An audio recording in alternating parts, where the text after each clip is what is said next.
government draws line on hate speech to sanction hate speech peddlers. The intimidation of a population by words, by speech, is an act of terrorism. And this government intends to take this matter seriously.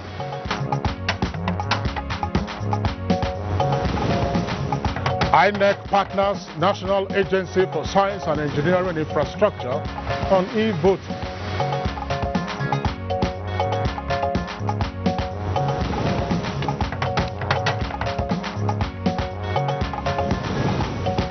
Flood wreaks havoc in Abuja, kills father and children. Plead with government that if they can come to our aid and just do something here. We need primary infrastructure, at least roads and drainage.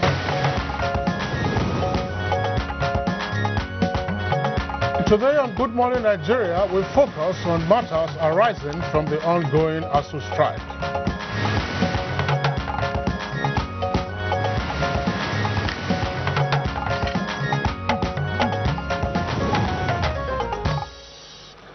Promise made and promise broken is responsible for the current face-off between the federal government and the Academic Staff Union of Nigerian Universities, Asuu. Now, in 2009, the federal government signed an agreement with Asuu on conditions of service, funding, university autonomy, and academic freedom, as well as other related matters. Now, failure to implement the agreement fully led to a series of warning strikes and then an indefinite strike in 2011-2012. And the union also embarked on another strike in 2013. The resolution that followed the strike led to the signing of a memorandum of understanding to reinforce the compelling need to implement provision of the extant agreement and memorandum of understanding.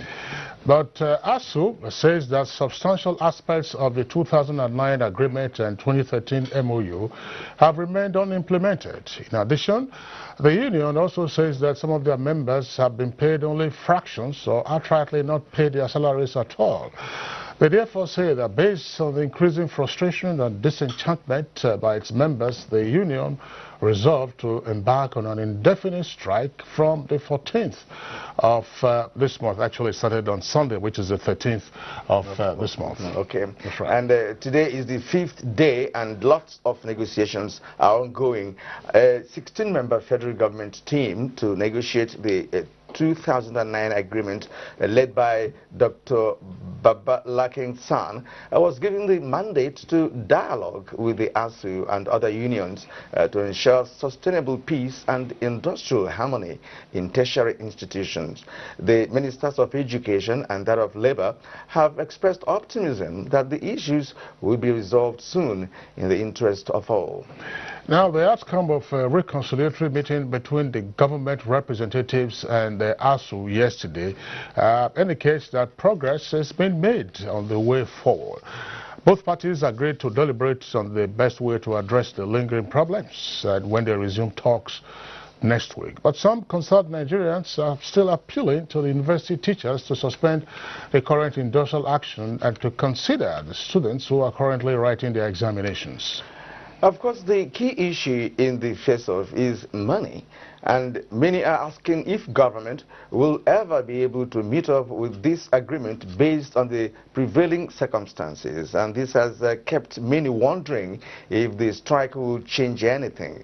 These are the questions and others we will be posing to our team of guests as we again beam our searchlight on matters arising from the current Asuu strike. This is Good Morning Nigeria, and I am Kirin Umayo, thanking you for choosing to stay with us this morning on the show. And I'm Kingsley Osadolo, and I join my colleague Kirin and also welcome you to this edition of the program, coming to you live on the network service of the Nigerian Television Authority. In the course of the program, we have regular complimentary segments. These include business, newspaper review, and others, including sports, of course, and entertainment. Let's join our colleague right here with us in the studios, Fatima Abuba Umar, for the morning news. Hi, Fatima. Hello, it's good to see you this morning. You're all looking all good. And you too. Good morning. You're welcome to the news. The federal government has drawn the line on hate speech, stressing that henceforth hate speech would be met with serious sanctions. Acting President Yemi Osinbajo, while declaring open a retreat on security by the National Economic Council, described hate speech as a species of terrorism which will no longer be tolerated. The intimidation of a population by words, by speech, is an act of terrorism. And this government intends to take this matter seriously. As I've said, we've drawn a line against hate speech. It will not be tolerated. It will be taken as an act of terrorism, and all of the consequences will follow it. President Muhammadu Buhari has expressed satisfaction with the steady progress in the global oil market, with the Organization of the Petroleum Exporting Countries at the driver's seat. This was when the OPEC Secretary General, Dr. Mohammed Sanusi Barkindo, visited him at the Abuja House in London. The president said he has been following events within OPEC and the oil market with keen interest and commended the OPEC Secretary General for ensuring effective implementation of the declaration of cooperation between OPEC producers and non-producers since the assumption of the Nigeria's Dr. Mohammed Sanusi Barkindo as OPEC Secretary General in 2016. The national price of crude has appreciated considerably, thereby boosting the revenues of producing countries like Nigeria.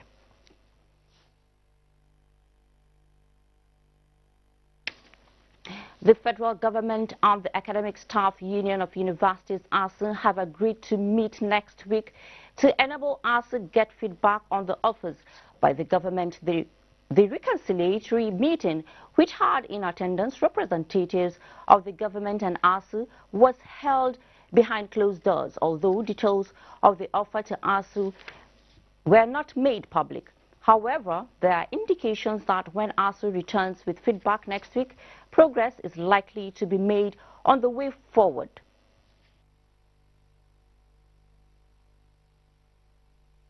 Within the last 48 hours, government have been working, the Minister of Education, Minister of Finance, Attorney General of the Federation, and we are taking some government position, which we had communicated to us. Based on their advice, based on their position, we'll come back to government, hopefully within the next 1 week.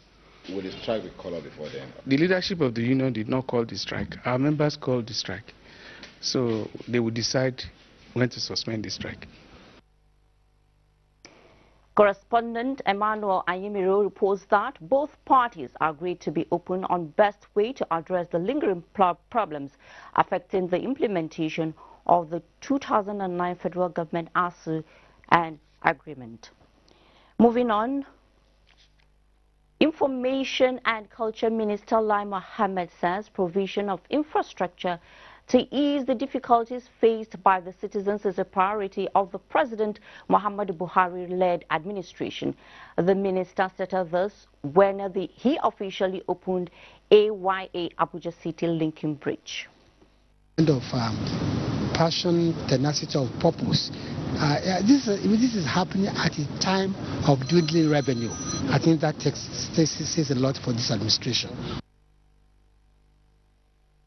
Moving on, water supply and sanitation challenge is huge in Nigeria, but not unsurmountable. With collaboration of governments at all levels and development partners, this is the common ground at the regular meeting of the National Council on Water Resources holding in Akure under the theme Revitalization Urban Water Supply and Sanitation in Nigeria.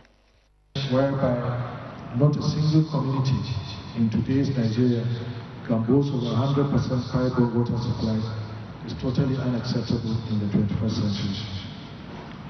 We intend to share available data with all the states, and it is my hope that your awful standing on access to water and sanitation shall serve as a wake-up call and ginger everybody to accelerated and concrete actions to address the situation.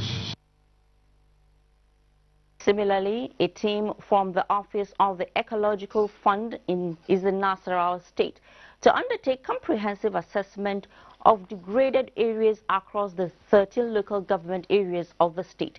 Abubakar Usman Akwanga reports that the agitation by communities to be included amongst the ecological fund derivation states of the Federation may soon come to fruition.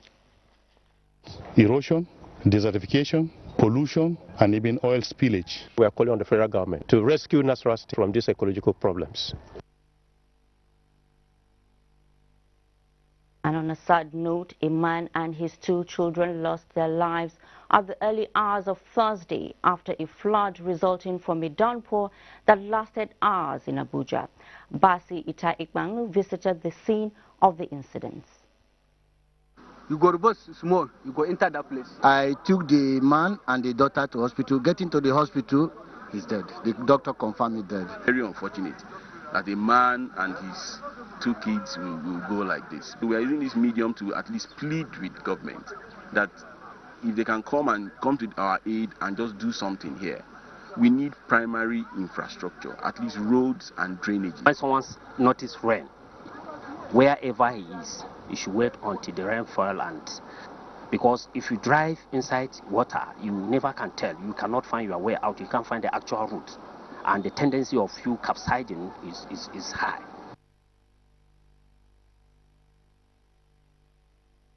And may their souls rest in perfect peace. And to electoral matters, towards adopting electronic voting system in Nigeria, the Independent National Electoral Commission, INEC, and the National Agency for Science and Engineering Infrastructure, NASENI, are collaborating to work out modalities for its actualization. Solution offered by NASENI and the light of the needs of INEC. 3. Assess the operational, technical and social issues associated with an e-voting system in Nigeria and the light of the NASENI solution. To study what NASENI has developed and to see how it could be adapted by INEC in the conduct of future elections. And that's the news. Good morning, Nigeria will continue after the break. Nigerians. Suicide bombers are not spirits. They are not ghosts. They are human beings like you and me. They live amongst us. They are your neighbors. They are your friends today, but terrorists tomorrow. So you must know your neighbor now. Security begins with you and me. Know your neighbor. Be vigilant. Be security conscious. Report suspicious persons, objects and movements to the police and other security agencies. The security of our nation is a duty for you and me.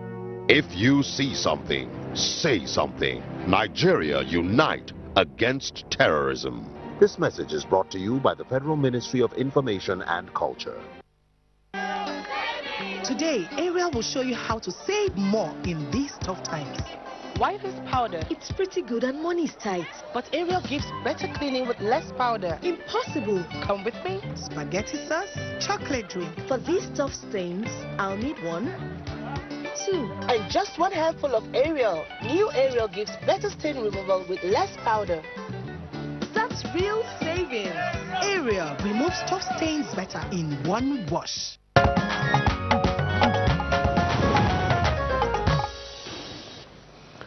Financial experts commend the federal government's fiscal and monetary policy, saying running an economy within the confines of current global realities, especially low oil prices, is not an easy task. Kolo Mohammed has details on this and more on Business News. Hello and thanks for joining us on Business News. Globally, entrepreneurship is gaining ground as key to not only economic growth but also economic development, as it is said to pull more people from below the poverty line to financial independence much faster than other economic instruments. Experts, however, believe encouraging young entrepreneurship will put most economies on the path of sustainable growth and the future of prosperity. To galvanize the young people, starting from the secondary school age kids into what we call sales teams, others call them business clubs. So we'll teach them how to start and run a business, and how to help others, what we call corporate social responsibility. Now, the kids are taught how to write a business plan, how to pursue business opportunity, how to raise funding for business. In fact, the bottom line is the SAGE program helps to realign the mindset of young people away from the mindset of entitlement to that of innovation and accomplishment. The Students for the Advancement of Global Entrepreneurship is one way the Globe has been encouraging young persons to be innovative for self-reliance.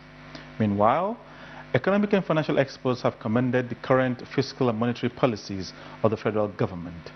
These, they say, have put the nation on the path of remarkable economic recovery. That this government now realizing, taking into account the fact that we cannot continue running this economy on one product, is not laying so much emphasis on diversifying the economy. That is why today emphasis is on agriculture, emphasis is on the solid mineral sector. And with that, I can tell you, we're hopeful. Our economy will be diversified. Our sources of revenue will expand. And with the reorganization that has also taken place in the FIRS, the resources from that end will also come in to help in stabilizing the economy. And the equities market upturned downward trend as all share index appreciated by 0.59% to close at 3,316.58 basis point, putting market capitalization at 12.517 trillion naira.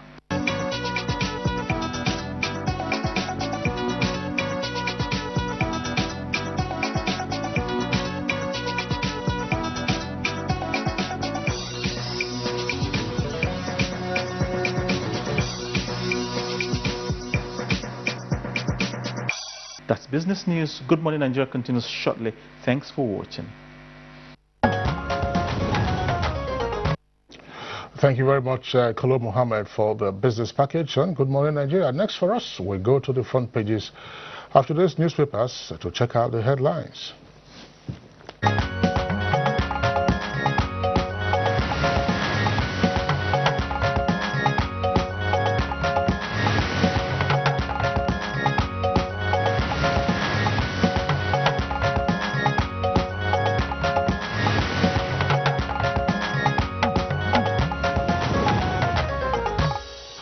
As usual, Bayo Atobe is right here with us for today's edition of Newspaper Review. Bayo, good morning and welcome to the program. Thank you, Kinsley. Good morning. Good morning, Nigeria. Good morning, Bayo. And let's kickstart with these day newspapers. And here, above the nameplate, we have federal government concessions, narrow gauge railway lines to GE. That's on page 9 of these newspapers. And still below that, federal government Asuu meeting deadlocked, postponed till next week. Details of that story is on page 12. And now below the nameplate, we have some headlines here. Well, let's begin with what happened in Barcelona, Spain, just yesterday. A van hits crowd in Barcelona, terror attack, kills 13 and about 100 injured. It's on page 47 of this day. And then you can see the photograph there. That's President Muhammadu Buhari and, of course, the Senate President and House of Representatives Speaker Dogara. They are there meeting with the president in London. And beside that photograph, we have Buhari wants governors to support acting president, says Yari. Saraki Dogara, of course, with president in London, have to do that. And below that photograph, hate speech will be treated as terrorism, Shebajo vows. And you can have more on that on page 9 of these day newspapers. Now, there's this striking one. Over 50 die of unidentified disease in Kogi State. What must that be? That's on page 49 of this day. Kinsley?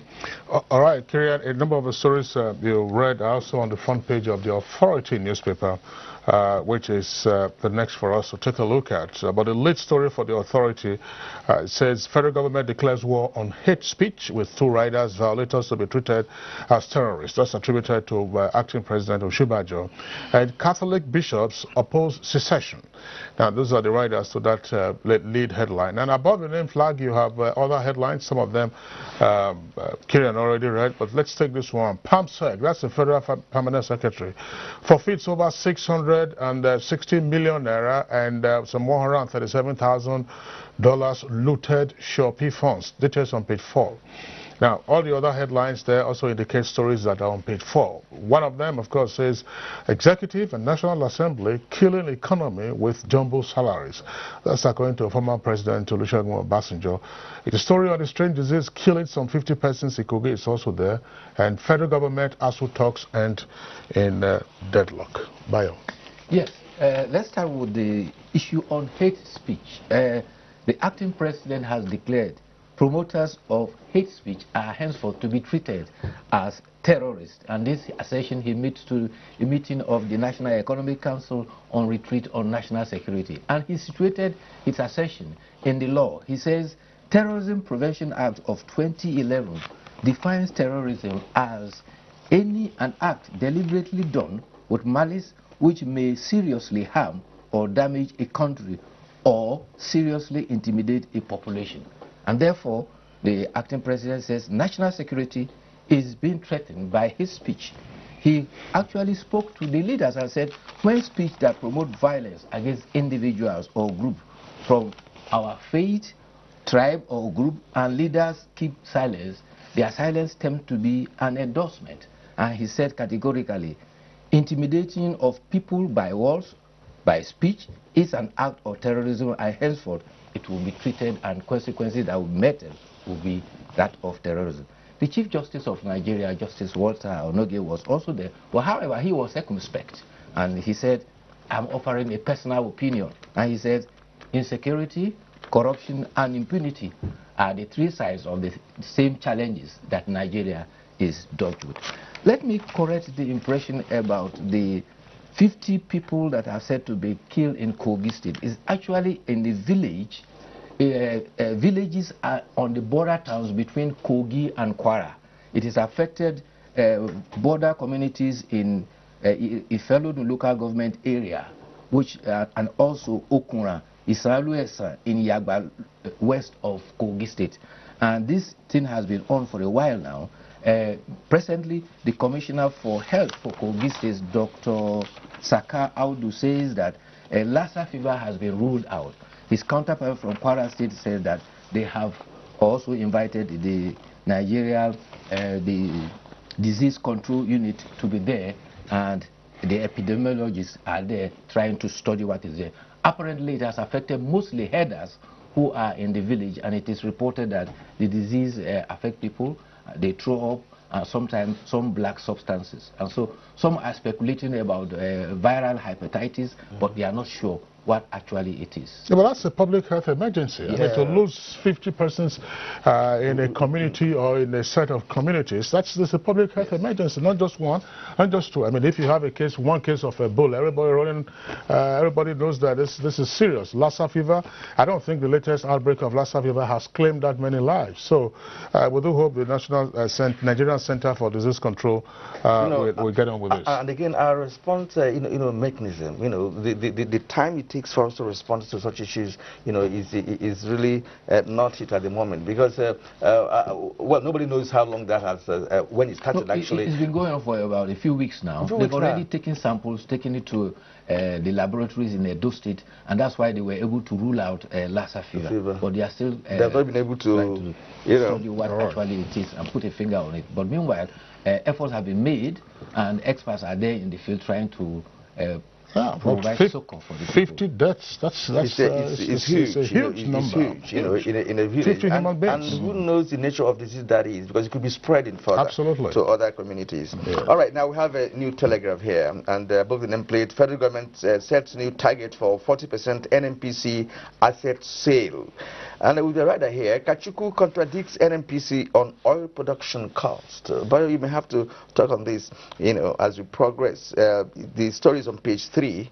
What one wonders why it should be contradicting the NNPC on oil production cost. Now, below the nameplate, we have some headlines there. We have we will treat hate speeches as terrorism, or Shebajo, page 5.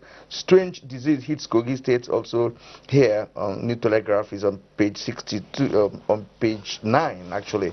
Creditors invade sports ministry, cut away cars and generators. That's on page 38. Saudi arrests Nigerian pilgrim impounds 2 million naira recharge cards. Oh. All right. The main headline on New Telegraph is 2019. Dangote rules out presidential bid. Malls, Rider malls, $50 billion investment in U.S., Europe, Asia, Mexico. The story is on page 2. And then he also said that I'm not interested. There's quite a lot we can do from the business side. I enjoy a lot of what I am doing, and I also love my freedom. The little I have, politics will take away. I am not ready to give that up. Now, that's the Dangote there for you. You also see a photograph of the president and the Senate president and speaker of the House of of Representatives, and also another photograph here by the left side. And he said we take deliveries with torchlight. That's Imo State doctors. That's on page 9. And again, water crisis hits Queen's College. Students offered automatic promotion without examination. That's on page 3. Who knows why that decision should be taken? And now, well, the school had been closed down. I mean, there were some students promoted without exams. Well, the students died on account of the pollution of their water sources. Okay. Yes. Well, junk food increases cancer risk in women on page 7. That's for Health Matters now. All right, let's, Kira, you have another story there. Yes. Let me just go over to Ogre. Let's take daily thoughts from you. Let me conclude my own aspect with the daily thoughts. And the main headline, 50 killed at disease hit Kogi Kwara. Of course, that's the story that's been trending on some of the, front pages of national dailies today. We are investigating, that's NCDC says. Now, 7 pump sets to forfeit 664 million Shopee fund on page 4. The TSA, federal government invests 300 billion naira on claimed funds in treasury bills on page 13 of the Daily Trust. All right, let's take a look at the front page of the Nigerian Tribune. Nigerian Tribune, of course, also has, if you look at the front page, once it pops up on the screen, you will see that some of the stories are also there in the other papers that we read. But just immediately below the nameplate, you have a window of 3 headlines. Federal government hands over presidential lodge in Marina to Lagos government. That story is in greater detail inside. Also inside, South Africa's policemen strangled Nigerian to death. That's on page 6. And then if you come straight down, immediately below the photograph on the front page, you have 3 other headlines there. It says, Diaries of Chibok Girls. Boko Haram found nothing to steal in school, then abducted us. That's a special report you can find on page 8. Now, restructured before 2019 or Adebajo, Akinade, other style federal government. And father, 2 children die in Abuja community flood. Bio. Yes, sad story about Nigerian strangled in South Africa. The report indicated that he was suspected to be having drugs. 3 policemen accosted him, and in his bid to try and swallow what they alleged was a drug, they held his neck, and in the process, I think they choked him, and he died. The latest development on Asuu strike are quite conflicting. Some papers are reporting that minister says there is hope that the strike will be called off by next week because of the initiatives that have been put on ground. Other papers report about deadlock.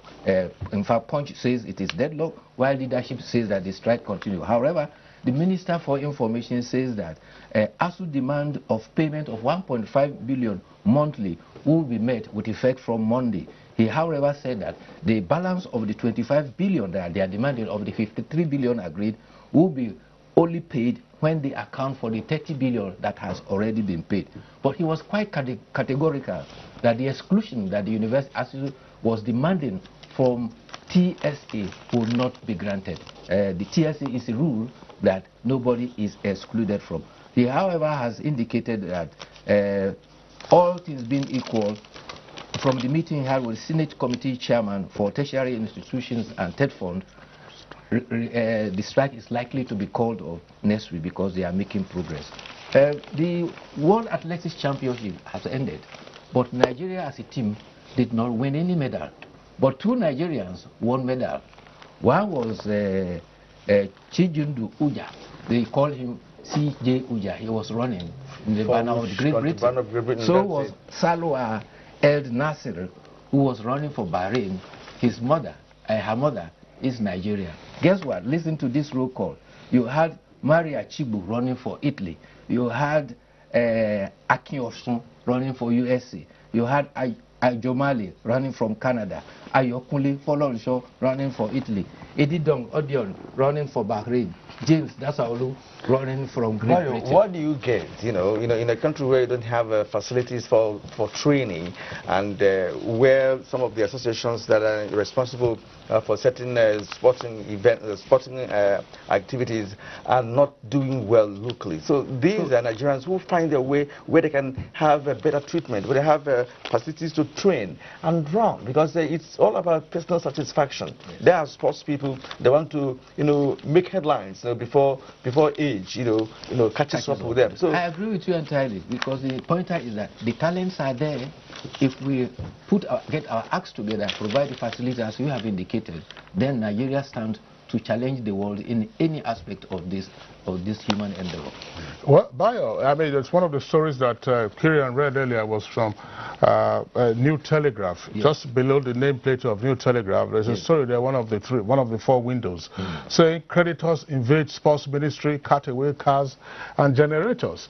Of course, I mean, this is just one indication of the challenges that the Ministry of Sports faces. Last year, we had the Olympics in Rio, and we saw what our performance was like. It was woeful. Now you had the IAAF, which of course ended on Sunday, and we also saw what our performance was like. You're having the Olympics again 3 years from now.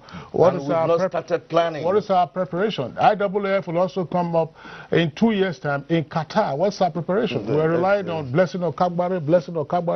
I mean, there are many other Blessing Okagbares across the nation. Yes. You cannot even identify them. But let me point this out. The danger is this. Growing up, in primary school, we used to play lawn tennis, javelin, shot put in primary school. But at a point, these things fizzled out in institutions of higher learning, because probably there are private schools who are just rented apartments, converted to schools. You can even have a stretch of 100 meters for students to train. Yes, you put your finger on the problem.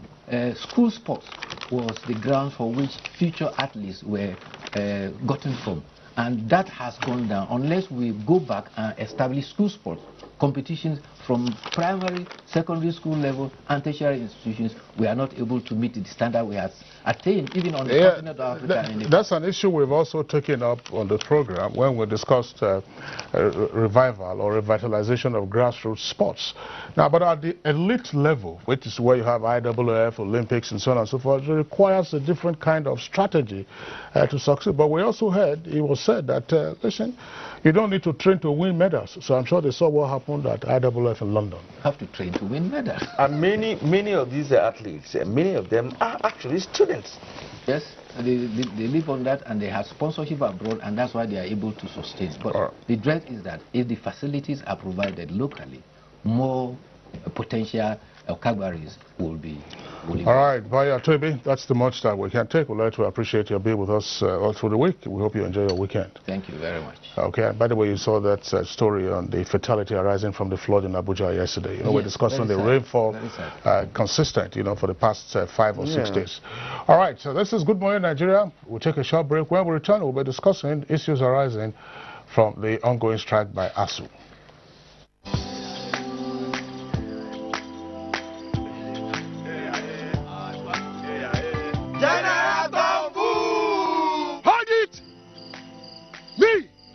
I don't comot my hand from oil bunkering.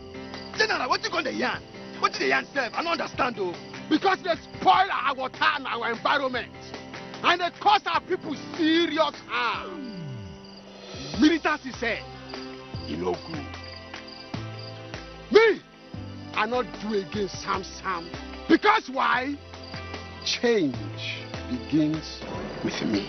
General Tombu! This message is brought to you by the National Orientation Agency in conjunction with the Federal Ministry of Information and Culture. Marriage is a union between a spouse and the spouse of the spouse and the family of the spouse. You're not only married to your husband, but to his brothers and sisters. Oh yes, but only where that is sensibly convenient. Don't get it twisted. Marriage is as sweet as you make your home for your partner. He or she is not your slave or a workhorse, there to serve your brothers, sisters, and relatives to her own detriment or his own detriment. It is foolery of you to have allowed your family members cause catastrophic quagmire of epic proportions in your marriage. So says Professor John Bull, your rib-cracking comedy in this episode titled Married to Family. They want to take advantage of my phenomena. Over and out. Brought to you by Glow. The largest data network, Glow Unlimited.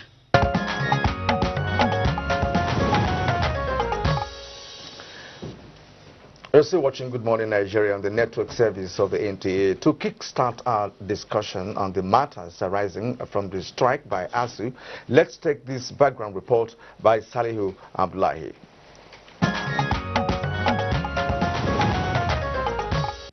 Since Nigeria returned to democracy in 1999 to date, a year hardly ends without the Academic Staff Union of Universities, Asuu, shutting down academic activities, an action that at times makes students to stay at home for a maximum period of 6 months, as experienced in 2003.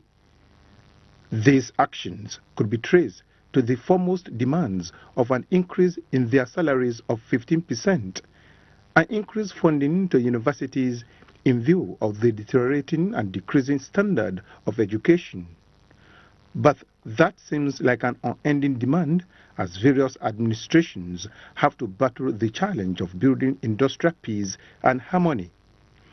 It is 5 days now that President of Academic Union, Biodun Ogunyemi, announced the commencement of another strike because of the federal government's failure to implement its 2009 agreement and 2013 Memorandum of Understanding.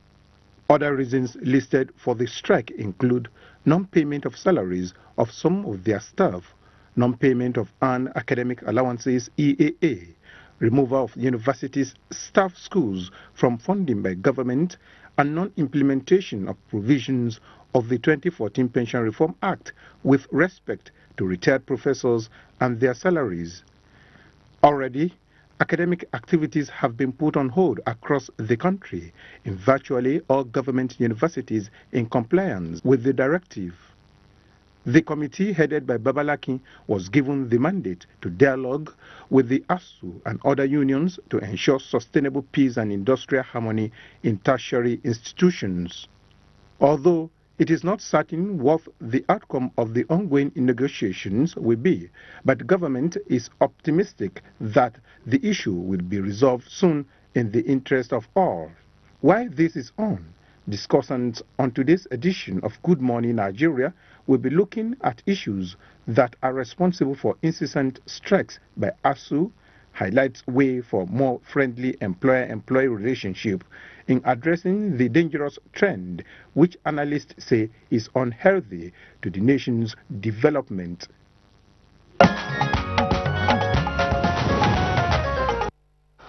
All right, thank you very much for that background report. Now we have 3 guests with us on the program, but just before we start, we need to indicate that we had reached out to officials of the Academic Staff Union of Nigerian Universities, that's Asuu, but unfortunately they are unavailable for today's edition of our conversation. But we'll proceed regardless with the 3 guests that we have. They are all professors, and so they're quite familiar with the university administration and university environment and matters pertaining to the ongoing strike, as well as efforts that have been made in the past. First, would like to welcome at this time Professor Mohammed Mainoma. Professor Mainoma is the Vice Chancellor of Nasarawa State University. Nasarawa State University, of course, is a state-owned university next door to us here in the Federal Capital Territory. Professor Mainoma, a pleasure to have you join us on the program. You're welcome. Good morning. All right. And then we also have with us here a former Minister of State, as well as Nigeria's former ambassador to Canada, Professor Yowese Hahe. Professor Hahe, a pleasure to have you join us on the program. Thank you, sir. All right. Good morning, Nigeria. And joining us from Lagos, our network center there, is Professor Ayo Ibidabo Obe. He's a former Vice Chancellor, University of Lagos. Professor Ibidabo Oye, I have just been corrected there. Professor Oye, you're welcome to Good Morning Nigeria. Thank you. Gentlemen, it's a pleasure once more to have you join us on this conversation segment of Good Morning Nigeria. And Asuu has embarked on yet another strike. That's the story trending everywhere. And one wonders whether this is not one strike too many. And it will be good for us, for the guests here to actually, talk on this. And I'd like to begin with Professor Mainoma. Thank you very much. I think the question is whether it is one strike too many. I want to believe that the last time Asuu went on strike must have been 4 years ago, a full-blown indefinite strike. There was certainly at the end of last year a warning strike for 1 week to intimate the people concerned that there are issues that need to be addressed. So you realize that it is not really the strike per se that is too many, but it is the attitude of the stakeholders that is actually the major issues. If you have agreed to go into an agreement with a group of people, and the agreement says that after 4 years it is going to be reviewed, and since 2009 this agreement is signed, and a substantial part of it is not implemented, you'll find that you will not want to only blame those going on strike, but you also have to blame the government for its inability to even explain its incapacities. All right, Professor Mainoma, we'll come back to you. Let's bring in Professor Hahe at this time. Professor Hahe, one strike too many? No, certainly not. The strike is necessary, it is crucial, and it is timely. The Asuu has had enough time over the years. Asuu has been the conscience of the nation. The country, Nigeria, has taken too long to get its act correct. Get its act together, get its act correct, to take the right step. Education is the most crucial need for this country, just like any other country in the world. It is too sad, too bad, and something that the whole country should back Asuu to hold the federal government to account, and the people of Nigeria must understand that education is not something to play with. It seems over the years that our people have chosen to invest in ignorance. And ignorance is much more expensive than education. All the problems we have in the country are indeed as a result of not investing enough in education. This is why UNESCO said any country, any developing country that is serious about being developed should invest in education at least 26% of the budget. Now, over the years, Nigeria has never, ever approximated that. The highest we had during the previous regime was 14%. When the present government took over, last year we had 8%, and this year, unbelievably, we have 6%. Obviously, Asuu is looking at the situation in the country. Asuu is made up of Nigerians like the rest of us. And I do not imagine that professors in the university will go on strike as a matter of a joke. They are also stakeholders. Their own kids are also in these universities. So for them to go on strike is timely. Is to tell the people of Nigeria that we can no longer invest in ignorance. All right, Professor Ahe, thank you very much. We'll come back to you as well. Of course, you saw a moment ago on the screen Professor Oye Ibidapo, former Vice Chancellor of the University of Lagos, also Vice Chancellor of one of the newly established federal universities. Professor Ibidapo, same question to you. Is the current Asuu strike one strike too many? First and foremost, let me say that I do not believe that Asuu should use strike weapon. And my reason is very clear. My reason is that Asuu, being part of the elite group in this country, are responsible for even some of the shortcomings that we have in this country. I thought we could have a better way to get what we need from government rather than strikes. Strikes are too demeaning. As a matter of fact, I think strikes reduce the profile of professors. It reduces the esteem of professors in the public glare. So I believe that strike is not an option in solving this problem. The problems are there all over this country. But again, who are the managers of this country? Members of Asuu are managers of this country, whether we like it or not. So we must find a way to make sure that the government or whoever is there does whatever we have. At this particular time, look at where we are. We have a professor as the acting president. Not only a professor that is imported from overseas, our own professor from the University of Lagos is the acting president. So why can't we have a way of reaching him to solve this problem before we go on strike? It reduces our esteem.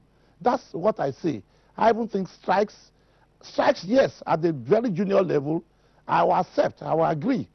But again, what bothers me more is that when this matter came to the fore and Dr. Wale Babalaki committee was set up to look at this, I can bet that there are some lapses within the bureaucracy that did not allow him to do what he has to do. What we need to do is to go back and actually monitor those dialogues. When it was set up, I don't know, it was monitored.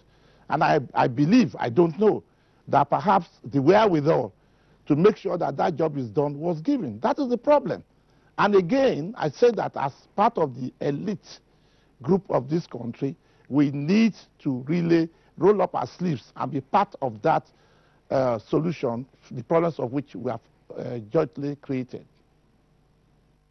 Thank you there, Professor Obe, for differing actually from the other guests we have here in the studio, Professor Benoma and Haya.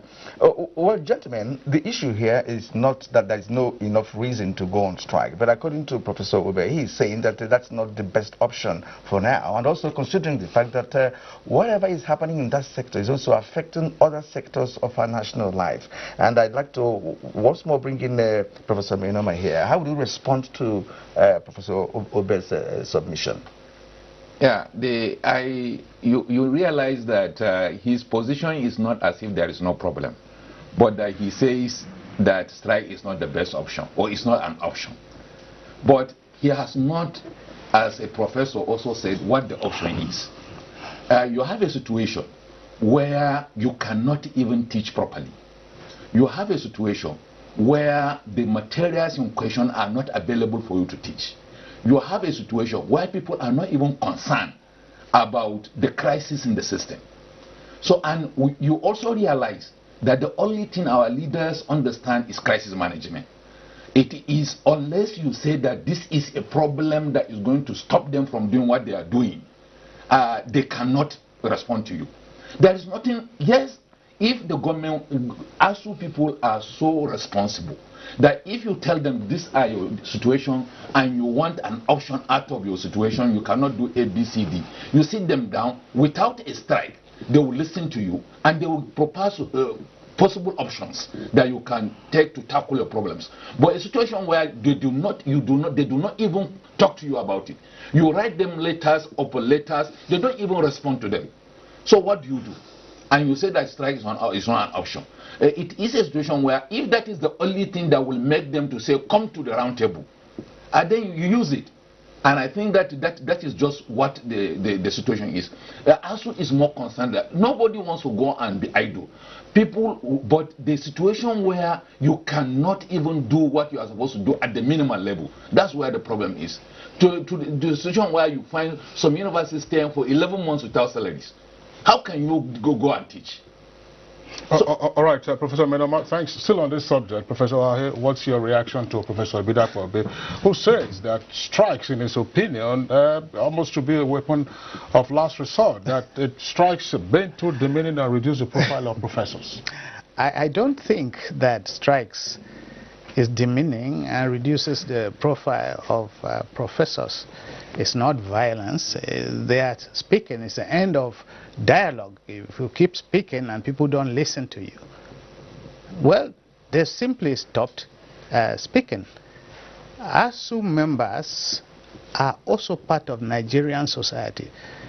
They see on television, on radio, and on social media the children of the leaders graduating in foreign universities.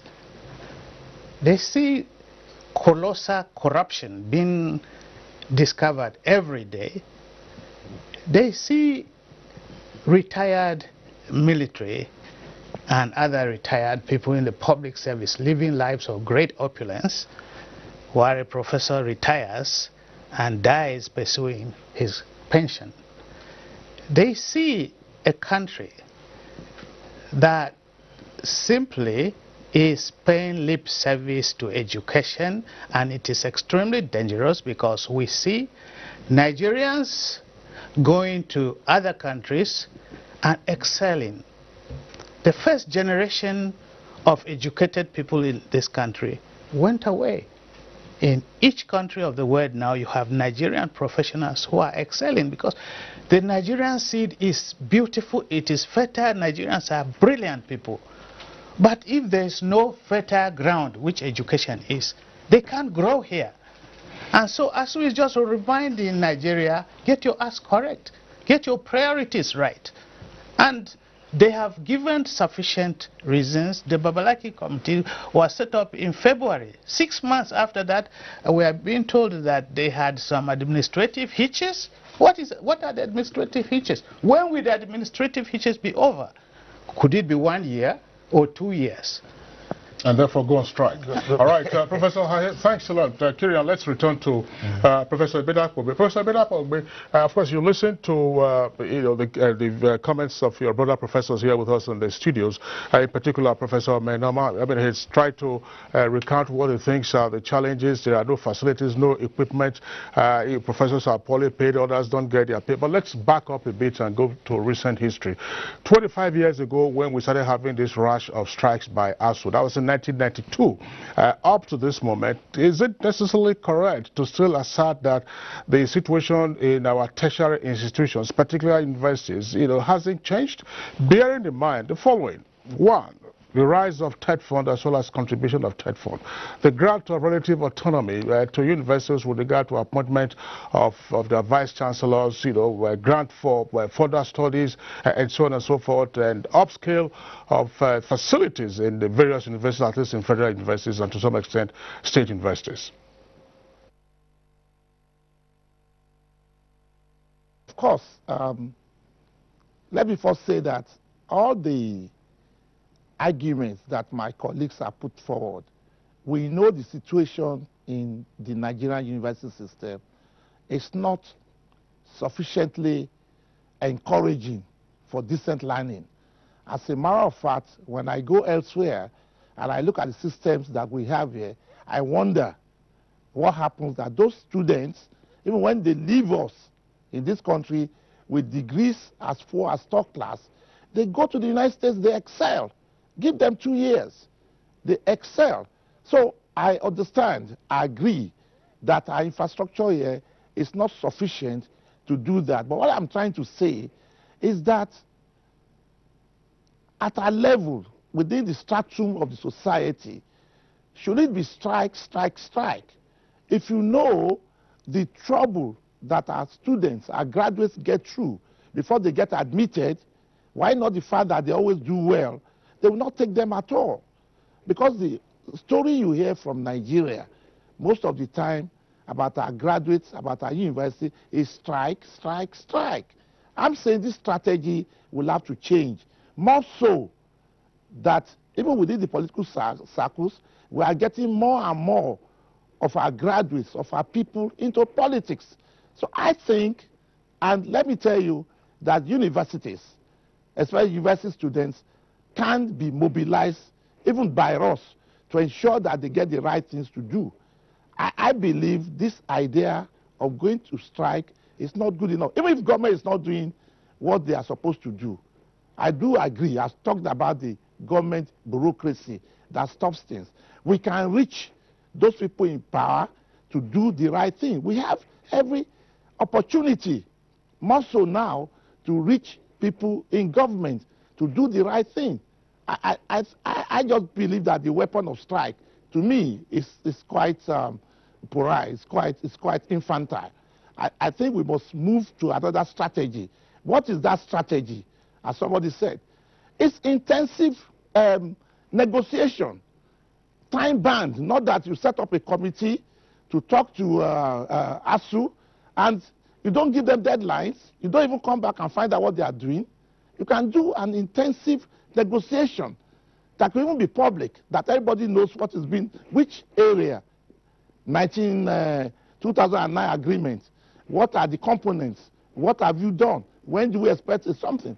I believe that that should have been done in a more vigorous, professional way in terms of negotiation, rather than wait, oh, we have no meeting today. Even now, with all the problems that we see, I see in the news this morning that you said that, well, they broke off now, that perhaps next week they will meet. A serious problem is not like that. When you want to tackle a serious problem, it's 24/7 negotiation and working. It's not a question of, well, let's take a break. And that's why I'm saying that the seriousness that is being, or the seriousness that is being shown in this matter bothers me a lot. And I still believe, honestly, that it reduces the type of prestige. I've been a professor now for over 30 years. And I know that when I was first professor, I know the type of respectability that I have, not only in this country, but elsewhere. But what do we have now? What do we have now? You know, they've reduced that prestigious position to nothing, you know, within the society. And that bothers me. That makes me quite unhappy. Remaining with you, and of course, considering what Professor Ha had said here, that when Asuu writes to government, several letters have been written according to him, and no response. Now, you are preferring a solution, you know, whereby you said that there should be intensive negotiation. Whom are you going to negotiate with if the government is not coming up? That is what Professor Ha said here. Now, you have been a professor, you have been a vice chancellor of a university. How would you handle it if you find yourself at the helm of affairs of Asuu and you have written letters and no response from government? How would you take that? Very much. I would not just write letters and sit. I will ensure that letters get responded to. Well, why can't I talk to them? If I'm a chairman of Asuu, so I will not be able to talk to the Minister of Finance, nor the Minister of Labor, or even the acting president. I will talk to him. I will get a way to talk to him to respond to my letter. You just don't write letters and sit down and hope that they will get to you. That's what I'm saying, that there are other ways. Is the level of pressure, the level of something that we put into this matter. I've been vice chancellor.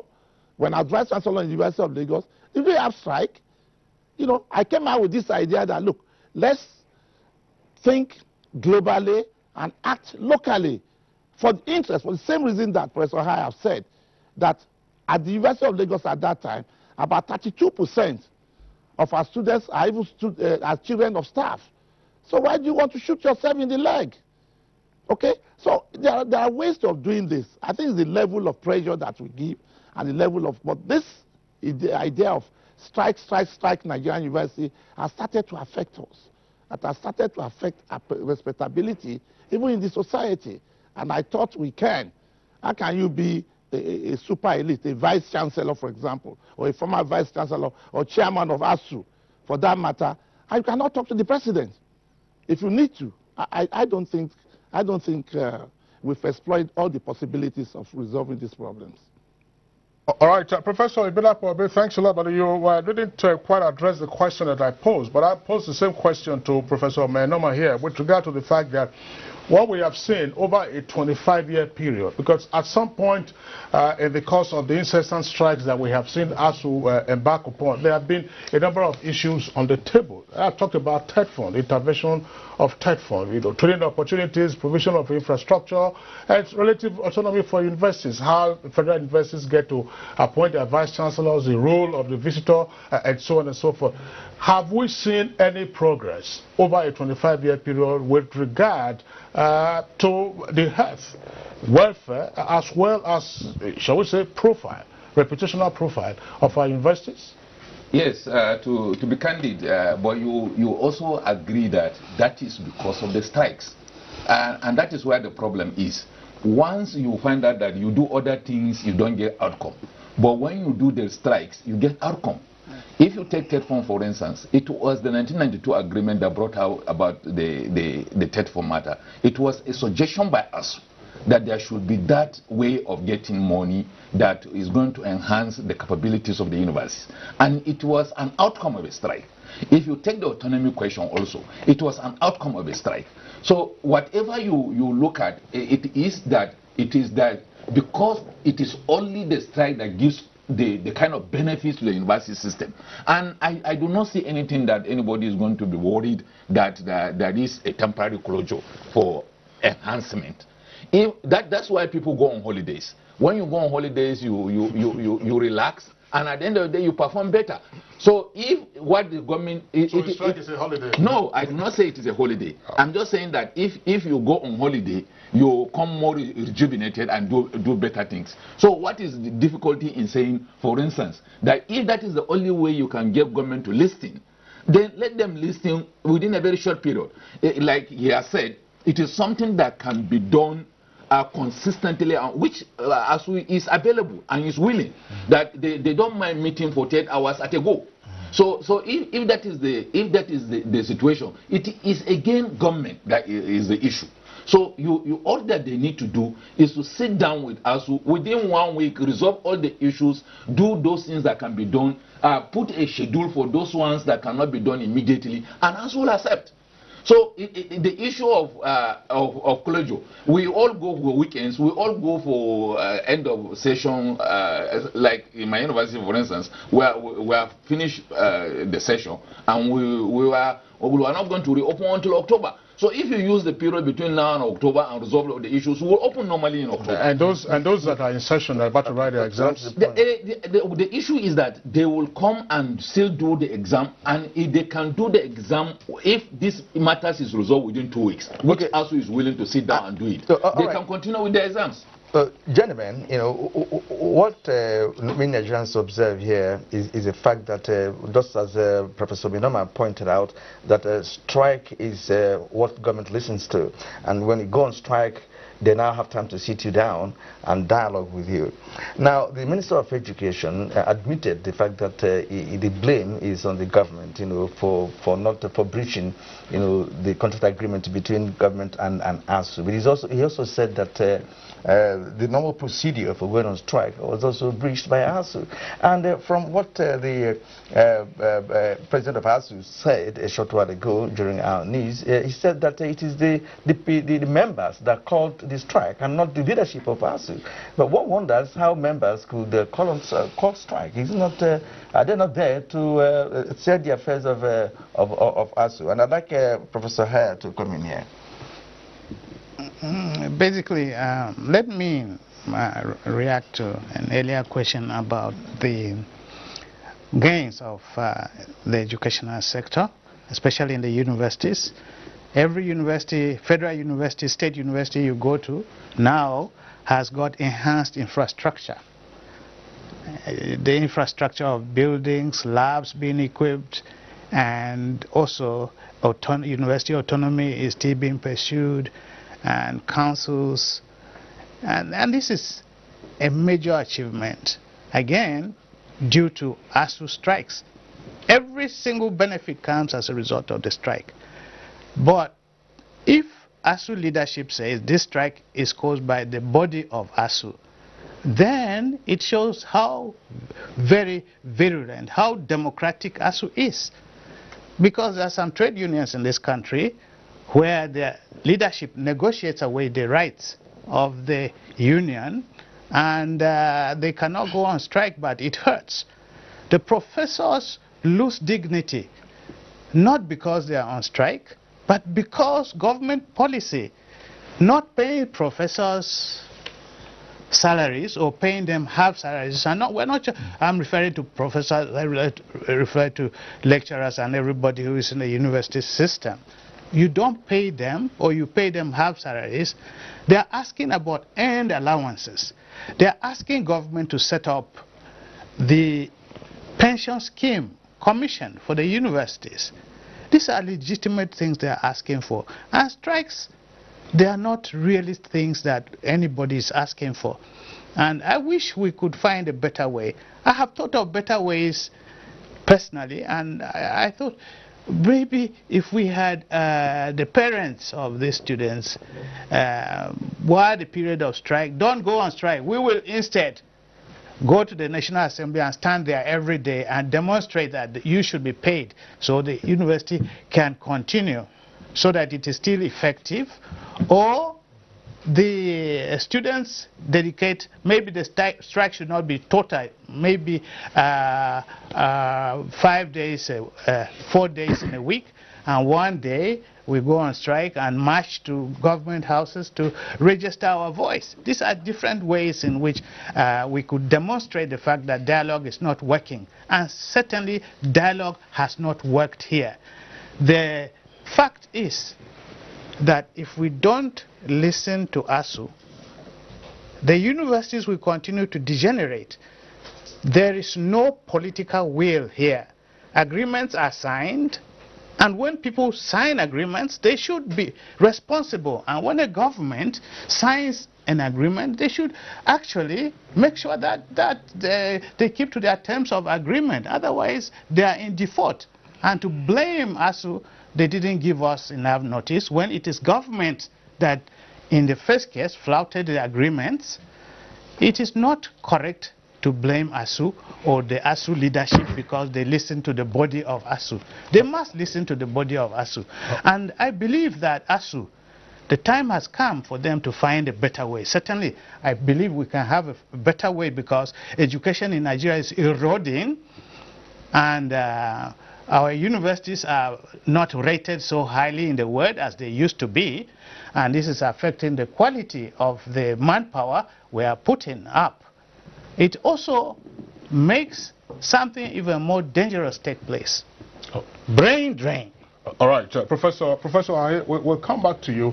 Just before we return to Professor Ibidapo, because I'll put the same question to you presently, but the question first is going to Professor Mohammed Menoma. Professor Menoma, who is on strike at the moment? Is it federal universities or state universities, or a combination of federal and state universities? It is a combination of federal and state universities, because it is a body of Asuu completely that is on strike. All right, so okay, that's the first question. Next leg of it is as follows. What is your response to observers who have often questioned the fact that Asuu negotiates, we're talking about government. State governments are having challenges paying their salaries of their workers. So Asuu reaches an agreement with the government, federal or state or otherwise, and then you come back to the state level, and then you have challenges paying this. So why is it that when people are clamoring for true federalism, we're having unitarism with regard to Asuu and what needs to be done? You see, it is, when you look at it, the state governments voluntarily agreed to set up universities. And these universities are set up with conditions. and they are actually supervised generally by NUC. So you find out that it is something that you have voluntarily agreed to set up. You don't have to set up a university as a state government. But if you do, there are certain things that you must do. And we cannot afford a situation where the level of education at the state level is different from that at the federal level. So the facilities, the infrastructures should be the same. So if you agree to set up a university, you should also agree to fund it adequately, at least to the level that it can operate minimally. And if you don't have the financial muscle? The options are yours. No, let's just make a suggestion. Yeah, to me, I believe what they should do is to present their issues also to federal government and see how they can readjust the funding issues. There is nothing wrong in telling, for a state government, for instance, to say that, look, education is on the COCORO list. This is our capacities. We cannot do ABC there. And then the government at the federal level should be able to address those issues, even if it is, for instance, through TED fund. That, okay, for state governments, we realize that there are certain states that cannot do ABCD in terms of financing education. So we are taking away some of these issues from you. For instance, the federal government can decide, okay, all payments or salaries should be done generally by the federal government. Why? Because it is education.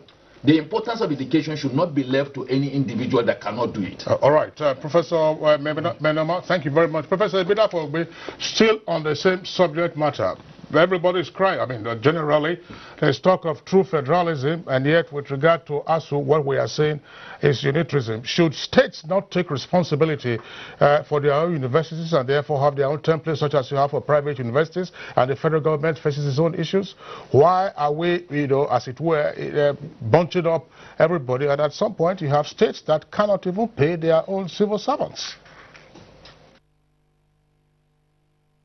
Thank you very much. It's a case of, having a cake and still eating it. State governments that cannot afford to have universities should not. And I think that's where NUC comes in.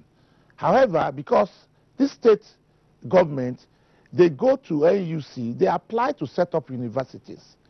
I would have imagined that NUC would have satisfied that they have the financial muscle to do so. So any state government that cannot support a university, that university should be closed down.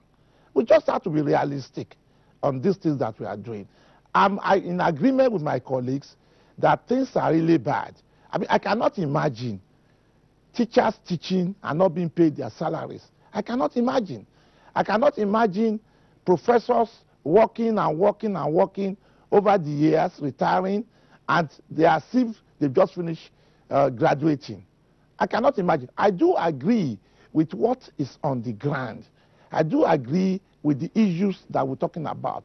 What I'm saying is that this strike matter is not appropriate. It is old-fashioned. It's not good enough for us. That we should have an alternative. And one of these alternatives I'm saying is that there should be intent. We can force them to a negotiation table, whoever they are. They can be forced to a negotiation table. And there are tools that we can use. Tools of parents, as my colleague said, tools of students, as can be suggested, so that they are forced to a negotiation table. But each time when we go and go on this strike, it reduces. Yes, strikes in the past have done great things for us. It has brought in TED fund. It has brought in improvement in salaries. It has brought in some infrastructural stuff in the something. Yes. Strikes have done that. There's no doubt about that. That Asuu has been able to achieve some of this. But why is it not sufficient? Because things are improving every day. So it's never going to be an end game. It's not going to be an end game. The end game is to have this strategy of reviewing and doing an intensive negotiation to get better things for the university system. And by the way, maybe I should say so, in this country we've been talking so much about this UNESCO 26%. There is no place where it's been stated that everybody should do 26%. As a matter of fact, when we had regional governments here, some governments were doing as high as 56 even 72% that we have on record. So this 26% is a mirage. It's not there at all. It's not there in any UNESCO. You can check from UNESCO in Rome and find out where is the 26%. They will tell you. But somehow, I don't know how it got into our vocabulary, and everybody says UNESCO has said 26%. I'm not aware of this. I've checked. I've not seen it, and I've not gotten something. But what is actually on the ground this morning is not so much about the state of our universities. What is on the ground is the methodology that we have to do to get things for our universities, to get things to make sure the universities are. That's the methodology. That's what I'm saying. That we need to change our strategy. We need to move away from strikes. We need to find a way whereby we can talk to these people. I mean, these are some of them are our students, some of them are our staff. So why can't we talk to them? If there's some people in this country that Asuu cannot talk to, then we have serious problem. And I don't think we have got to that stage yet. That is my submission, sir. All right, thank you very much. Kingsley, you wanted Professor Hyatt to also talk on speak on this issue of state universities, and then, I mean, why do we need to work out uniform pay structure, uniform conditions of service and terms for both state and federal, when we also know the differences in the financial powers of these different tiers of government? Many states that have established universities established them because of the need of their people. Other states established them purely for prestige purposes. Not many states have been able to pay salaries of their workers, including, in fact, the fact that primary school, secondary schools, teachers have not been paid, civil servants have not been paid. But I know states that have tried, no matter how deficient their allocations, to ensure that universities in their states were paid. Yet they cannot do it because of the economic situation as it is. But the economic situation affects everybody. And if it affects everybody, the Asuu, the educational sector, to get 6%, it doesn't matter whether UNESCO has said that or not. What matters is that there are countries in Africa, like Ghana, 31% of their budget is on education, Kenya 23%, South Africa 25%, even Uganda 27%. And you see, the Nigerian graduate is not competing with other Nigerian graduates. It's competing in the global community. Our PhDs are competing with the global community. Our professors are competing with the global community. So states that cannot pay their salaries, the federal government should, of necessity, take over and pay all universities in the country and guarantee that the universities, which is producing the highest manpower for the country, should not be left in the hands of the states. That is why TED Fund, for instance, caters for both federal and state universities. And therefore, the federal government should guarantee that. Indeed, I speak to you not just as a university professor. I speak to you wearing many caps, as a former senator in this country, as a former diplomat and university professor. I've been through all this. And the same thing to do in this country is for government to simply devolve the Ministry of Education and send the entire paraphernalia of the responsibility for education to that of the states, as is done in other countries. In Canada and United States, and indeed other countries, including the UK, we have states, we have regions that are taking care of their education. And there's no federal paraphernalia, federal bureaucracy that is duplicating efforts, and so much money is being spent at the center, when the real need for the country, for the money, is to be spent in the states, in the universities in the secondary schools and primary schools. Indeed, you will recall that the major universities we have in this country were established by the regions. And later, the federal government took over. I think when we're talking about restructuring, education should be the first thing to be restructured. And the states should, therefore, take a lion's share. And really, all the Ministry of Education should be doing is to regulate how education is conducted in the states, instead of saying that states should not start universities. They should start universities. Every single state should start a university, because there's no single state that does not need education. And if we choose education or ignorance, then we will not start universities, and we will continue to deny payments of salaries to staff of the universities, and to humiliate our professors and our teachers, because the decay starts right from primary school. There are some primary schools in some states that have not even been paid for 1 year, and they are still expected to get up and teach. And this thing is going to continue on and on. So Asuu should be listened to, should be respected, should be dignified by government paying something that is commensurate with the total budget.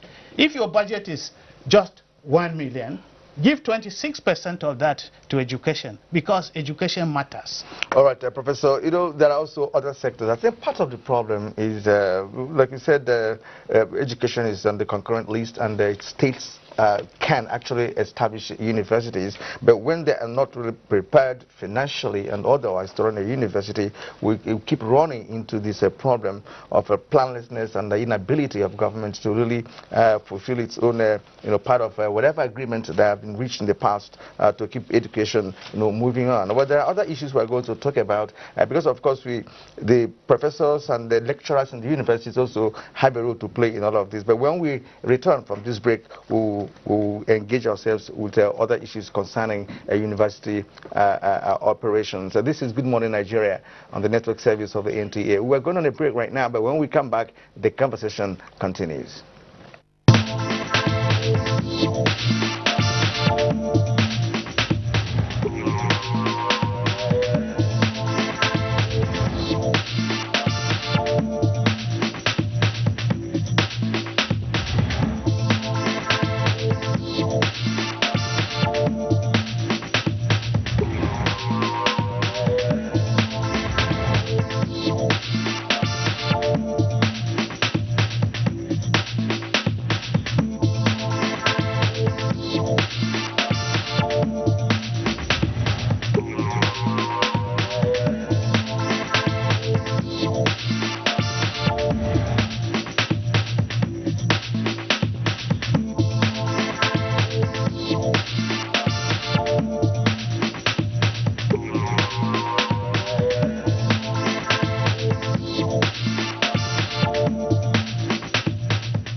Welcome back. It's Say Good Morning Nigeria, reaching you live on the network service of the Nigerian Television Authority. We are discussing matters arising from the ongoing strike by the Academic Staff Union of Nigerian Universities, Asuu. We have reactions already from our viewers who've taken advantage of our Twitter handle. You find that usually at the left-hand corner of your screen at NTAGMA. It will pop up presently. But let's take some of those tweets right now. Victor Swama tweets, the incessant Asuu strike is worrisome. Public universities should be able to have financial autonomy, and a review of school fees is imperative.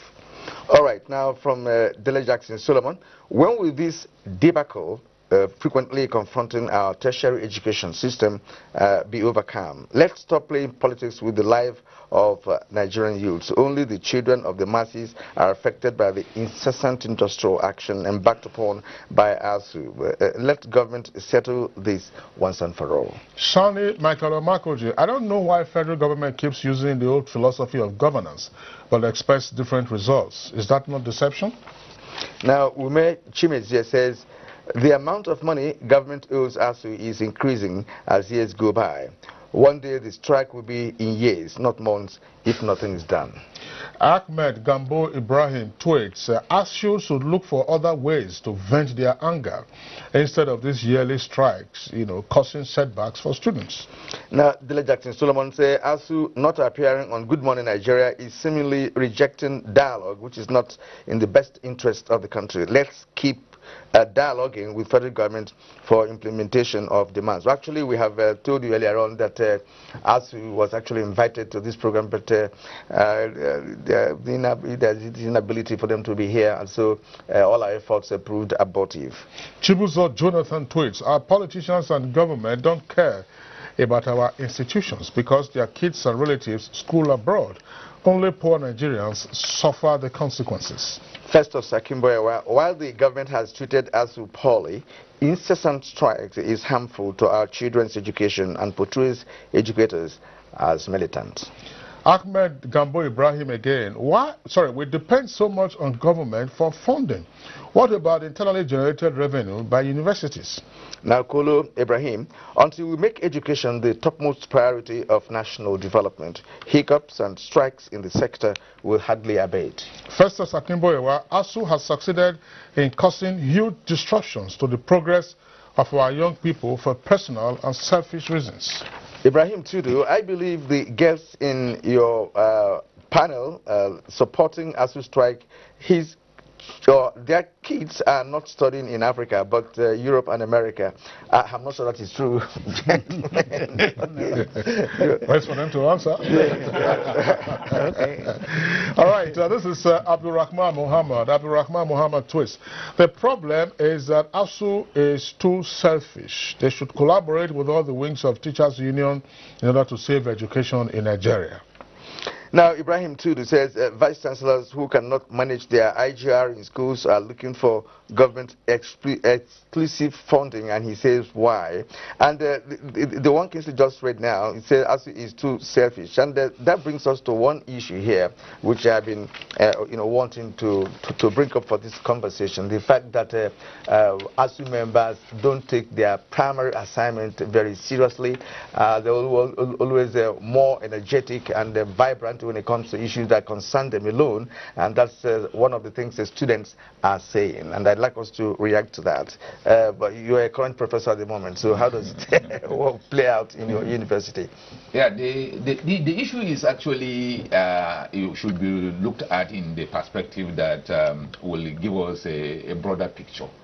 The strike or whatever action the Asuu people are doing is not selfish. If it were a case where you are talking about only what goes to you, then you talk about selfishness. But this is a situation where they are talking about infrastructure. They are talking about facilities that will enhance teaching and research. They are talking about even the welfare of the students themselves. They are talking about what actually can be done to enhance even the image of the nation in terms of education, capacity, production, and all that. So you find out that it is not about selfishness, but coming closer to the issues of what really do they do as academics. They take their primary assignment very seriously. Like if you take my university, for instance, you hardly find a situation where teachers don't go to class. For all the hours that we have a monitoring team that reports on a weekly basis who has gone to class, who has not gone to class, and you have over 99% attendance. And they go on time and they do their duties. In fact, if you take it beyond that, you realize that for my universities, for instance, even when the issue of strike came up, we voted against the strike. Majority of the people voted against the strike. But once the strike was declared, we had no option than to join. So you find out that it is not about selfishness at all. But University of Ilorin is not on strike. But they voted against it. University of Ilorin had issues with Asuu from the past 10 years. That's right, I agree with that. So you find out that they have not been in the mainstream of Asuu. University of Lagos at some point wasn't also part of some of the strikes that we have seen in recent times. Yes, it can be explained. Why? Or how, rather? You find out that once you have a situation where the leadership of the university is isolating itself from the generality of the people, then you have a problem. That is why you talk about real selfish reasons. People feel that because they are comfortable within the zone of their operation, they don't want to talk about other people's welfare. And they say that this particular thing you're talking about does not affect my university at the moment, so I'm not going to participate. And that's the kind of things that, but there are minority in the system. So you find out that anybody that is desired of development will want to see a situation where it is not just about his own particular environment, but it is about the nation.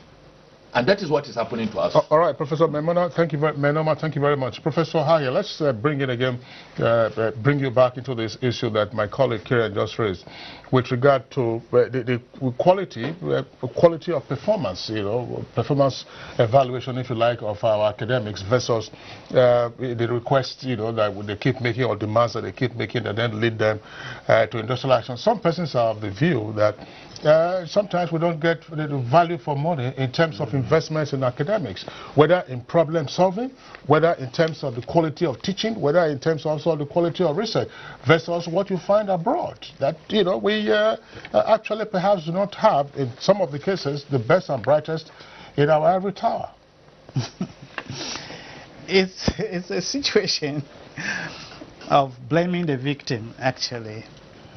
The Asuu, NUC says the ratio of staff student should be 1 professor to 40. And in most of the universities, it's 1 professor to over 100. I believe that the university professors or the university system is one of the industries that has continued to operate when all other industrial sectors in this country, including the civil service, including the military and the armed forces, and the university continues to produce manpower that feeds all the other sectors. They are producing the highest level manpower, and certainly we wish they were better, because you can't compare Nigerian university education with the pottery sum that is invested in the system, with even some of the smallest countries, like Malaysia, where we send our children to go and study now. The fact is that there is no research going on in Nigerian universities. There's no development, there's no innovation. The issue is there's only basic research that is not leading to commercialization, and that the industry is not putting in money to education, to university to set up, say, research parks, so that the Nigerian educational system is not addressing the Nigerian problem. There's no question about that. Precisely. And precisely because they do not have the resources to invest university energy. And I'm not actually giving an excuse for people saying the social sciences, for instance, people in religious studies, for instance, could also come out with very strong policies, studies, research that benefits the country. The issue of Boko Haram. Sit together, bring all the Islamic scholars in Nigeria. Just like South Africa had to bring scholars to dismantle apartheid, whether apartheid originated from the Bible, which said that the children of Africa were cursed and therefore should be slaves to the white masters, or vice versa. The scholars came, all the religious people came, would study the Bible, and they found that this was a false doctrine, and apartheid did not succeed. In the same way, the scholars should come and trash out the arguments, so that we can build a Nigeria where people do not have to be killed because of the sect of the Islam they belong in, or they belong to other religions, or try to take over a country. This can be done by our intellectuals. And I agree that far too often our university professors are just sitting there to go on strike on bread and butter issues. They do not take on issues of serious national crisis. The issue of, say, what we're talking about, constitutional issues, for instance. We want vibrant discussions. We want professors to give their opinions. We want debates. We want conferences. We want universities to make inputs.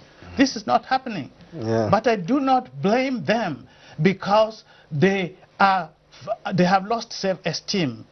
They have hoped that government will honor their obligations. They had hoped that government will honor agreements they signed. They had hoped that the condition of the universities will improve. I tell you, when I left the university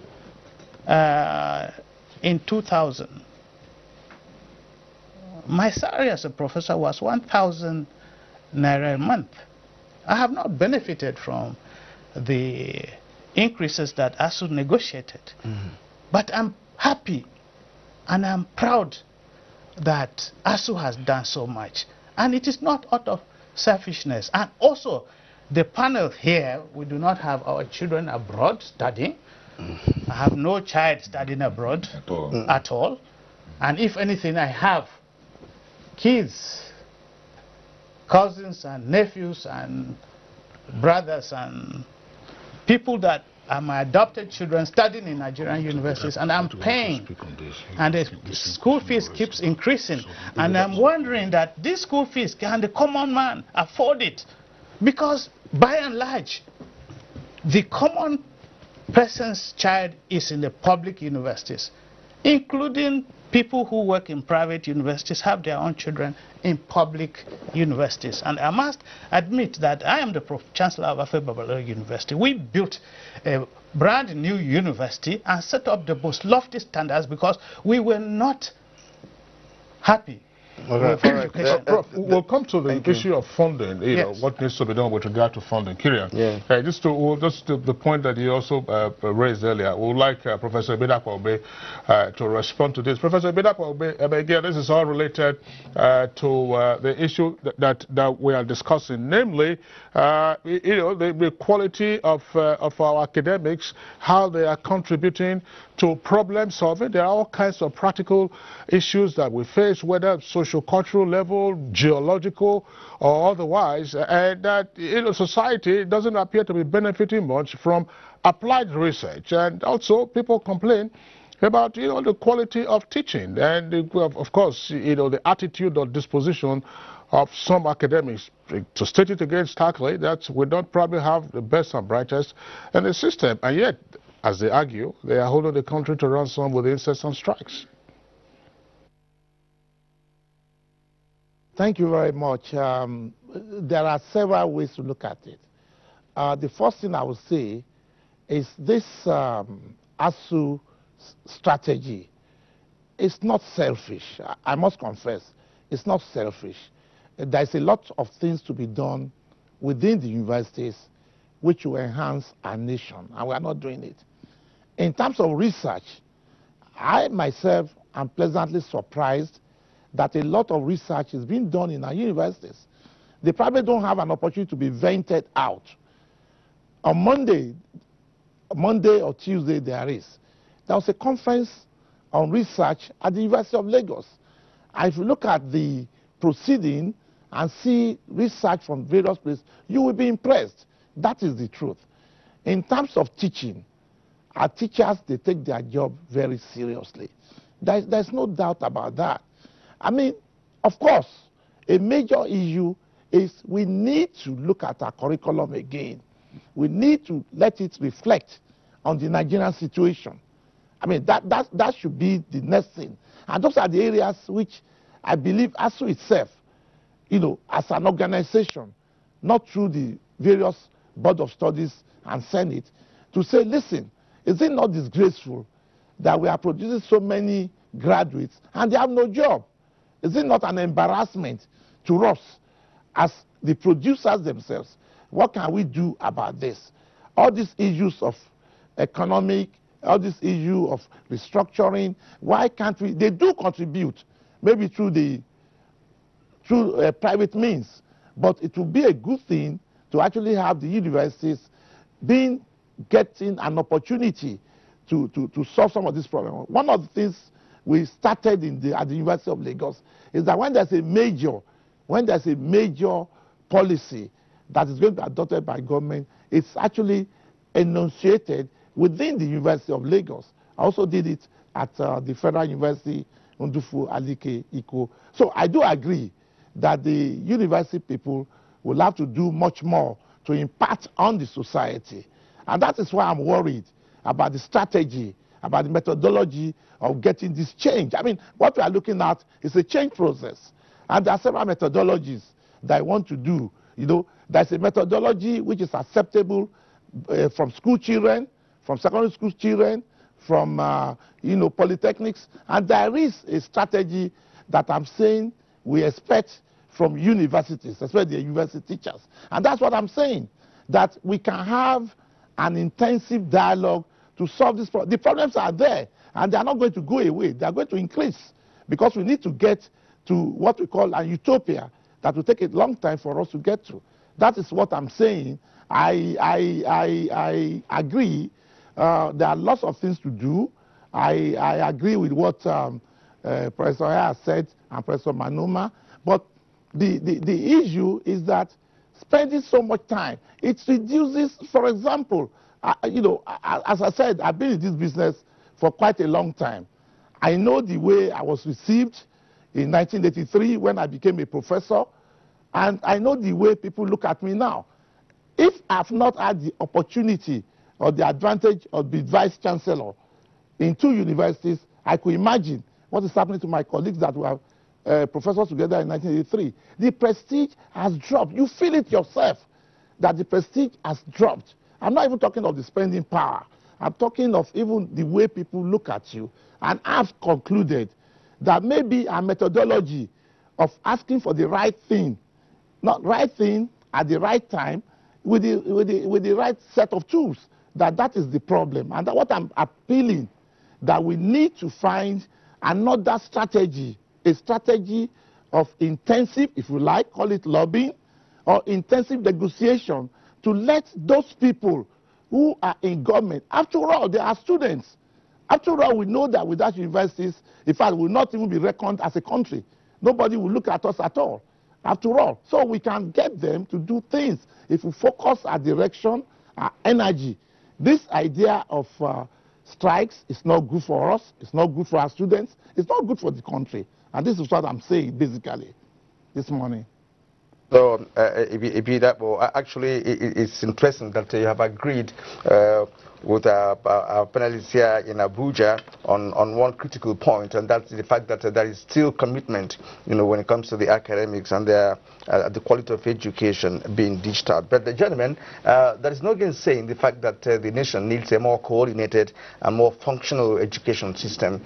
And at this point, let's talk about, let's prefer solution, to this, because I know that when President Buhari took power, he asked Nigerians for patience. And of course, we all know the present economic situation in the country, and this strike has come in, and the demand is quite huge. Now, let's look at how we can sum all this up, and land properly. I want to start with Professor Menoma, who is currently a Vice Chancellor of a university. What can be done to resolve all of this?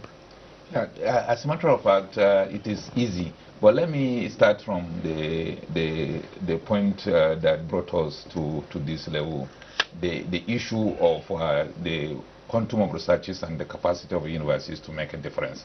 And it is also going to resonate in this matter we're talking about. When I became Vice Chancellor, that is why we started in Nasarawa State University. We call it Research Countable. Every year, at the end of the year, all scholars will come and tell us what they've done in terms of researches, and it is published. People from communities come to see what they've done and see what they can actually utilize from the researches. And we have done the third one already. Every year, this is my third year as Vice Chancellor.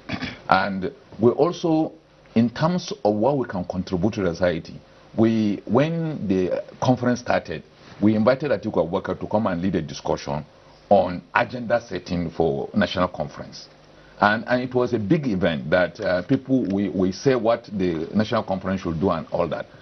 We also, another year following, we invited Professor Brian Gambari to lead discussion on conflict resolution when the issue of Boko Haram became a major issue. And we discussed it and say how it could be tackled.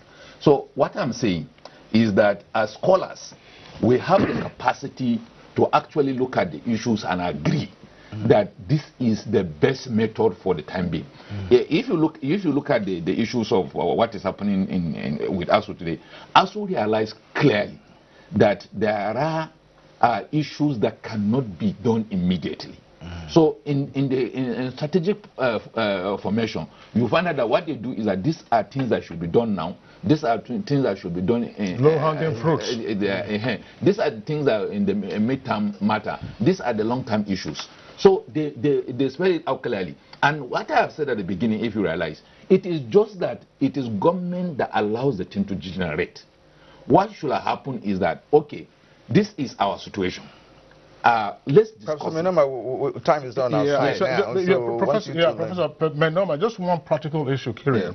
And this is, I want Professor Ibidapo to respond to that and probably also get his closing thoughts before we come back to our Abuja studios. One of the practical issues that you guys have raised here and Asuu has also raised is that, look, academic staff are not being paid their salaries. If those who are being paid are not being paid fully, the government itself has also argued that they have seen so-called illegal recruitment by universities, particularly at the federal level, and that these recruitments are not captured under the IPPIS. That's the Integrated Payroll and Personnel Information System. In other words, you have illegal recruitment. These persons are not captured. The overheads are swelling. Obasanjo, former president, said that, look, we are spending so much on overheads. Is there a way that some of these matters can be resolved so that administratively universities don't take on matters that are well beyond their reach and then don't use that to compound the campaign or advocacy by Asuu? Professor, your closing thoughts. Thank you very much. You see, the way universities operate, before anybody is hired, it will have been captured in the development plans. We have committees that meet from time to time to look at what is necessary for each department, what is the capacity for each department, and it's not, I mean, we try to run away, we shy away from just impulsive hiring. So sometimes when I'm told that there are some universities that could not pay full salaries or half salaries, I don't know how it happened. Because during my time, it never happened. Because you cannot just hire, you need to put a budget, we spend too much time at Abuja defending our budget line by line. So I'm really surprised what happened. Could it be a question of something being diverted? Could it be a question of somebody? And if that is the situation, even the university itself, through the university senate, they have a system of resolving this. Honestly, if you hire people that are not captured in the budget, they should not be there. They have to wait until you can capture them in the budget. And that's the way we operate. So sometimes the problem also involves us looking internally into our systems within the university and go back to the old-fashioned ways of doing things. I mean, that is the way I see it. So everything seems to be collapsing, and we need to arrest this very soon. We need to arrest it immediately. That because if you know the quantum of people that comes from Abuja to come and look at the books of the university, from Senate, from the House of Representatives, from the Ministry of Education, from the Ministry of Finance, from EFCC, from ICPC, so I really don't know how come that even the leaders of the university, the vice chancellors, for example, how they will be able to do things that they said they are doing. I don't know how that is happening. If somebody is not doing his work of monitoring, or somebody knew that this is not going to be looked at. So in terms of what is happening now, I do agree that absolutely unacceptable that salaries will be paid, either 50% salary or 80% salary. Salaries must be paid as when due. That's how we can get total commitment to the work which they are doing. Thank you. Thank you.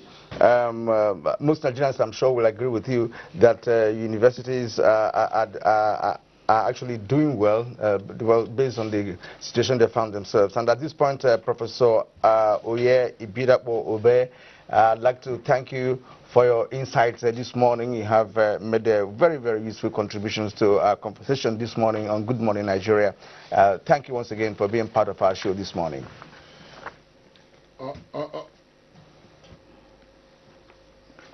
All right. More Nigerians are reacting to this, but this is a very interesting conversation. Every family has a student somewhere, and it is really hurting, keeping them at home, doing nothing for weeks. Now we have more tweets now. Hussein Danjuma says states are giving bailout. Nigerian tertiary institutions should also be given same.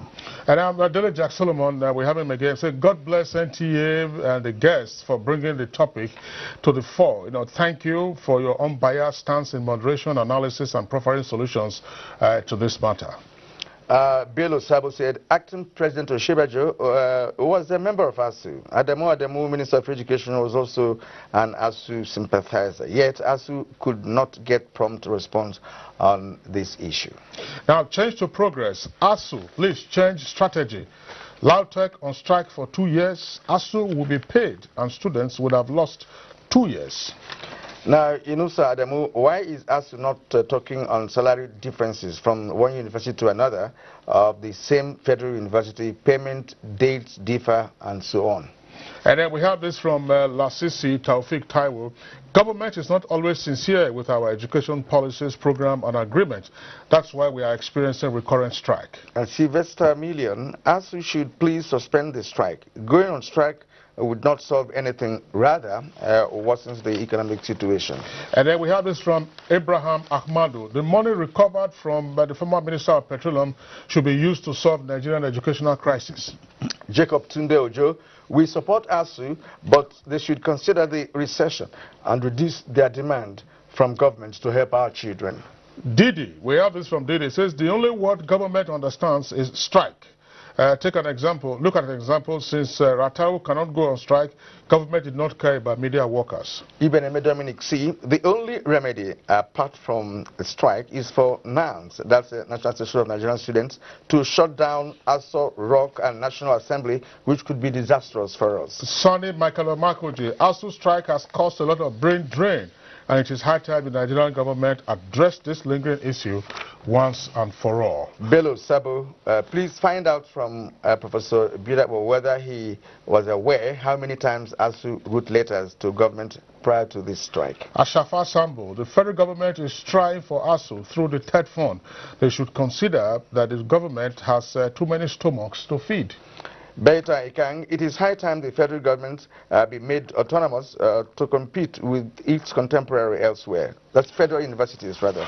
All right, Kirian, that's the most that we can take. Well, gentlemen, Professor Hahil, we, of course, appreciate your being with us on the program today. For this is a matter that we hope will be resolved speedily, but the issue of the quality of our education, particularly at the tertiary level, is a matter that we take on from time to time. Professor Yowese Hage, former minister, former senator, and former Nigerian High Commissioner to Canada, we appreciate your being with us on the program this morning. Thank you, sir. All right, and we also thank Professor Mohammed Menoma, Vice Chancellor of Nasarawa State University, right here at Kefi, next door to us in the Federal Capital Territory. Thanks for your contributions. Thank you very much. All right, so that does it for our discussion segment. So let's take our segment now. The major one, of course, will be sports.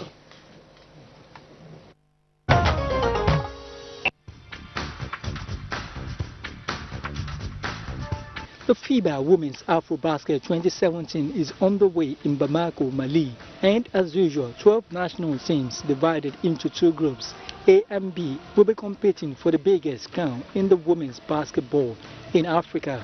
At stake too is a place at the FIBA Women's Basketball World Cup 2018 in Spain, with the finalists clinching an automatic ticket to represent the continent. The Nigerian senior women national team, the Tigers, held to Bamako, looking to regain the African crown, the last one at home in 2005. Nigeria is in Group B alongside Mozambique, DR Congo, reigning champions Senegal, Egypt and Guinea, as the Tigers opened their Group B campaign on Friday afternoon against Mozambique. President Nigerian Wrestling Federation (NWF) Daniel Igali says 6 wrestlers are set to represent the country at the 2017 World Wrestling Championships in Paris. Igali said in Yenagoa on Thursday that the wrestlers consisted of 4 female and 2 male, to be accompanied by 2 coaches. The 2017 World Wrestling Championships is scheduled to hold between the 28th to 26th of August. Meanwhile, Nigerian women national team coach Florence Omogbemi and Gabon striker Pierre-Emerick Aubameyang are the only Africans in contention for FIFA's annual awards. Omogbemi led the Super Falcons to an 8th continental title in Cameroon last year and is one of the 10 names on the list for the best FIFA women's coach. And let's now join the Nigerian Meteorological Agency for the weather outlook for the rest of the day.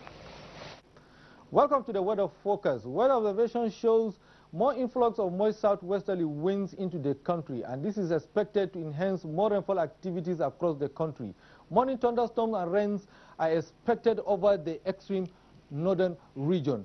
Also part of Jos, Abuja, Mina, Makurdi, and some part of Mambila Plateau. Isolated rains, showers are still probable over Akure and Isheu, stretch of southeast and southwest coast of the country. And as the day progresses, wider spread activities are likely over the extreme northern region, part of the central state, the southern half of the country. And that's our bid for Friday from the National Weather Center of Nigerian Meteorological Agency. Keep on watching Weather Focus. I'm Suleiman Green. Up next is temperature details.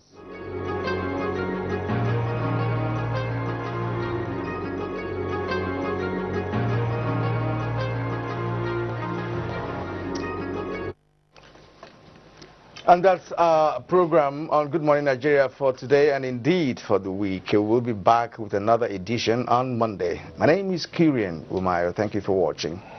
And I'm Kingsley Osadala. Do not forget that wherever the rest of the day takes you, begin with us on Good Morning Nigeria. Thank you for being with us today and indeed all through the week.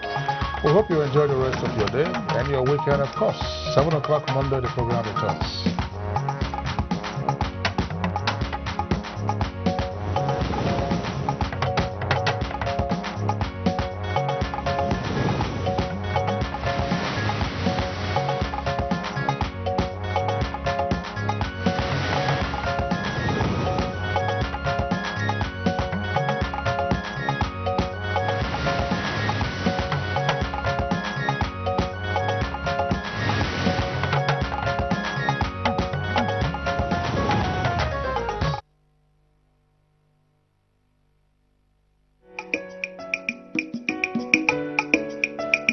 Our programs are getting better and fresher.